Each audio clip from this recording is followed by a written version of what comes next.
पसरवता त्यावेळेस तुम्ही त्याला असं प्रेस करून ठेवायचं. तुम्ही असं करून असं ठेवून नाही द्यायचं, म्हणजे जेणेकरून त्याला त्या तारा.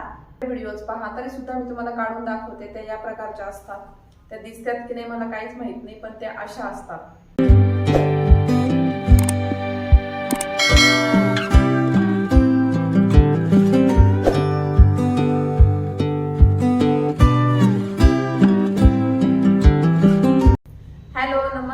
श्री स्वामी समर्थ सर्वांना. मी स्वाती पवार माझ्या YouTube चॅनलवरती आणि नवीन एका व्हिडिओमध्ये तुमचं खूप मनापासून स्वागत करते. तर कसे आहात तुम्ही सर्वजण? तर तुम्ही म्हणाल की आज काय विशेष की डिझाईन बनवली नवीन वगैरे, तसं काही नाही. मला कमेंट्स आहेत तर त्या ताईंचा रिप्लाय कसा द्यावा, त्या म्हणजे त्यांना समजल असं, म्हणून मला थोडंसं बोलायचं होतं. तर तोच व्हिडिओ आज मी बनवते आहे.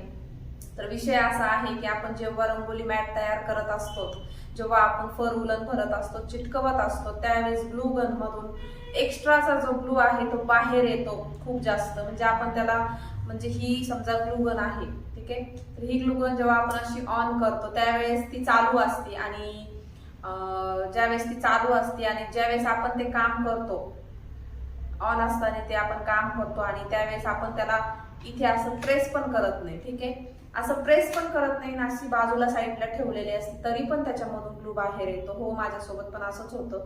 मी पण जेव्हा रंगोली मॅट तयार करायला बसते तेव्हा ही खूप जास्त गरम झालेली असती, आणि माझ्याकडे दुसरी नाहीच आहे, ही यानेच मी सर्व काम करते, एक्स्ट्राची नाहीये माझ्याकडे. तर तुम्हाला एक पर्याय आहे की तुम्ही दुसरी छोटी वाली घेऊ शकता, त्याच्यातून ग्लू बाहेर येत नाही. आणि मला तरी वाटतं प्रत्येक याच्यामध्ये एकदा ते वितळलं की ग्लू बाहेर येतोच, त्यानेच आपल्याला त्याप्रमाणेच थोडंसं आपल्याला फास्ट काम करावं लागतं. म्हणजे एवढं पण नाही, पण जेवढं शक्य होईल तेवढं. त्याच्यामधून ग्लू बाहेर येतो ना, तर त्याला एक कारण आहे. तुम्ही काय करू शकता, म्हणजे मी पण तेच करते, मी तुम्हाला सांगते.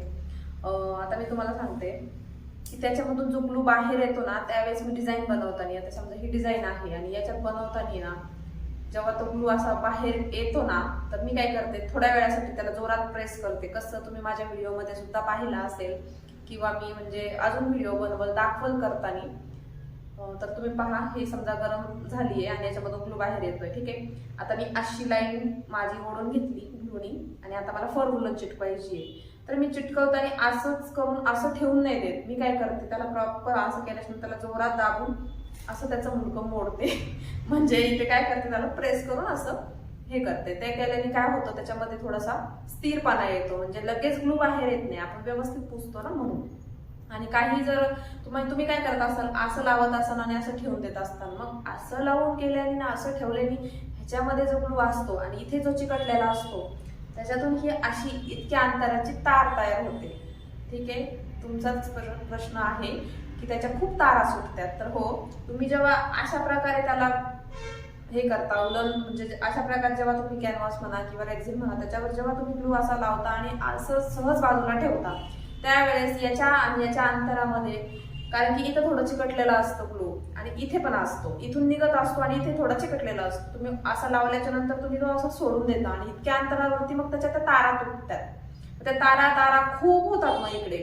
आता इथे मला इतक्या नाही माझ्या निघत ते तारा जास्तीत जास्त, कारण की मी त्याप्रमाणे करतच नाही. तुम्ही माझे सगळे व्हिडिओज पहा तरी सुद्धा मी तुम्हाला काढून दाखवते. त्या या प्रकारच्या असतात. त्या दिसतात की नाही मला काहीच माहित नाही, पण त्या अशा असतात, ठीक आहे. खूप लांबल्या की लांबतात आणि नंतर तुटून जातात. तर ही असते ती. तुम्हाला अजून पण दाखवते. असं केलं की निघतात त्या. तर एवढ्या पण नाही आहेत, पण तरी तुम्हाला दाखवायचा प्रयत्न करते. तुम्ही काय बोलताय ना, काय कमेंट केली आहे ना की ग्लू मधून तार तुटते, ती बरोबर आहे. कारण की जेव्हा मी पण ते करत असते ना, त्यातून खूप सुटतात. त्याच्यासाठीच मी तुम्हाला सांगितलंय पर्याय, की जेव्हा आपण काम करत असतो ना याच्यावरती, तेव्हा ते असं लावल्याच्या नंतर असं करून बाजूला ठेवायची, आणि खूप लांब नाही ठेवायची, जवळच ठेवायची, जेणेकरून ते पटकन ग्लू बाहेर येतो ना, मग आपल्याला पटकन इथे असं चिटकवायचं प्रत्येक वेळेस. आणि ग्लू, माझ्या ह्या ग्लू गनला स्टँड नाहीये, शक्यतो स्टँडची ग्लू गन घ्या, म्हणजे असं ठेवल्याच्या नंतर तो ग्लू जमिनीला चिटकत नाही. हो, माझ्या वेळेस मी जेव्हा काम करत असते त्यावेळेस खूप वेळेस होतं की त्याच्यामधून ग्लू बाहेर येतो, तो जमिनीला चिकटला जातो आणि खूप खराब होतं ते. तर तुम्ही शक्यतो ती ग्लू गन घ्या ज्याला स्टँड आहे, ठीक आहे, हे करू शकता. दुसरी गोष्ट, तुम्ही जेव्हा इथे फर उलनला तुम्ही चिटकवायच्या वेळेस जेव्हा असं हे करताना, तुम्ही ग्लू पसरवता त्यावेळेस तुम्ही त्याला असं प्रेस करून ठेवायचं. तुम्ही असं करून असं ठेवून नाही द्यायचं, म्हणजे जेणेकरून त्याला त्या तारा त्या जास्तीत जास्त होतात. तारा न येऊ, अजिबात तार येऊ नये आणि आपला ग्लू वाया जाऊ नये, त्याच्यासाठी ही ट्रिक वापरा. ही ट्रिक खूप महत्वाची आहे. ट्रिक नाही म्हणता यायचं, एक थोडंसं खूप कंजूस आहे, मी स्पष्टच सांगते. जेव्हा मी हे बनवत असते ना ह्याच्यावरती, त्यावेळेस ना माझी जास्तीत जास्त म्हणजे माझं हे असतं की ह्याला जास्त ग्लू नाही लागला पाहिजे बाबा, म्हणजे जास्त एक्स्ट्रा वाया नाही गेला पाहिजे. आता एवढी बनवली तर याला 2.5-3 स्टिक खूप येतात, खूप झाल्या, जास्त नाही. मग आता आपण किती चांगलं काम करतो त्याच्यावर तुमच्या ते स्टिक्स हे होतात की तुम्ही आता किती चांगलं करताय त्याच्यावर आहे. तुम्ही जर खूपच वाया घालत असताना तर याला 3-4 काय 5 पण पुरणार नाही, असं होतं कधी कधी. त्याच्यासाठी सांगते, तुम्हाला तसं करायचं असेल ना तर. आणि तुम्ही म्हणजे माझी ग्लूगन पाहू शकता, इथे खूप खराब झालंय, कारण की ते होतं तारा वगैरे निघतात त्या.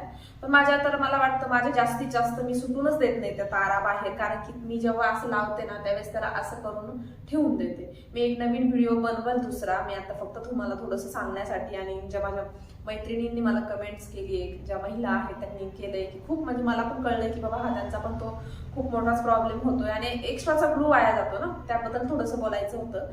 तर मी तुम्हाला आजच एक व्हिडिओ बनवते आणि उद्या पोस्ट करते, त्याच्यामध्ये छोटीशी डिझाईन बनवते आणि त्यात तुम्हाला प्रॉपर दाखवते की तारा कशा तुटतात आणि कशा तुटू नये, हे एकदम व्यवस्थित दाखवणार आहे मी. तो आजच बनवून घेते व्हिडिओ. तर यामध्ये फक्त तुमच्याशी बोलायचं होतं, जेणेकरून कमेंट्समध्ये आपण काय बोलणार ना, किती बोलणार, आणि त्याच्यासाठी म्हटलं चला तुम्हाला समजून जाईल.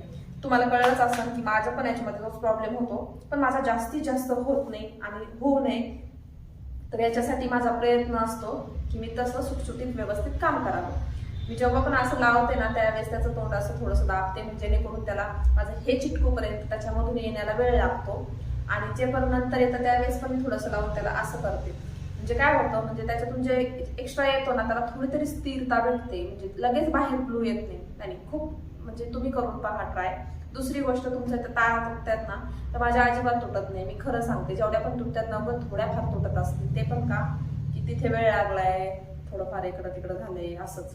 पण शक्यतो असं ग्लू पसरवताना मी त्याला असं थोडंसं हे केलं ना, दाबल्याच्या नंतर आहे ना त्याचं तोंड पुसल्या जातं. म्हणजे ही बघा मी तुम्हाला सांगते एकदा, हे जे आहे ना याच्यामधून जेव्हा ग्लू बाहेर येतो ना त्यावेळेस याला आपण हात नाही लावू शकत किंवा कपडा नाही लावू शकत. कपडा लावला की आपला याचा ग्लू वाया जाणार, किंवा त्याला आपण असं नाही करू शकत. तर ते असं जे करायचं आहे ना आपल्याला, किंवा पुसून घ्यायचंय ना, तर ते इथंच ज्यावेळेस तुम्ही करता ना त्यावेळेस करून घ्यायचंय.